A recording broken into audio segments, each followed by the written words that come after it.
ମୁଁ ଆଜି ତୁମମାନଙ୍କୁ ଭକ୍ତ ବନ୍ଧୁ ମହାନ୍ତିଙ୍କ କଥା ଶୁଣାଉଛି, ମନ ଦେଇକି ଶୁଣ। ଅନେକ ବର୍ଷ ତଳର କଥା। ଯାଜପୁର ଅଞ୍ଚଳରେ ବନ୍ଧୁ ମହାନ୍ତି ନାମକ ଜଣେ ଦରିଦ୍ର ବ୍ୟକ୍ତି ରହୁଥିଲେ। ସେ ମହାପ୍ରଭୁ ଜଗନ୍ନାଥଙ୍କର ଜଣେ ପରମ ଭକ୍ତ ଥିଲେ।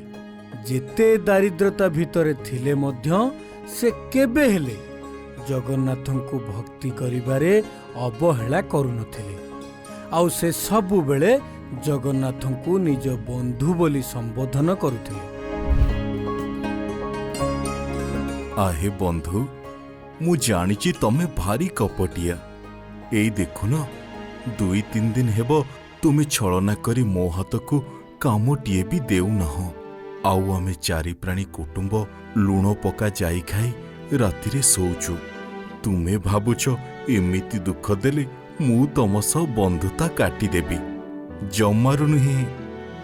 ଓଲଟା ମୋର ଭକ୍ତି ଆହୁରି ବଢ଼ିବ, କାରଣ ମୁଁ ଜାଣିଛି ତୁମେ ଏମିତି ଭକ୍ତର ପରୀକ୍ଷା ନେଇଥାଅ। କ'ଣ ଠିକ୍ କହିଲିଟି ବନ୍ଧୁ?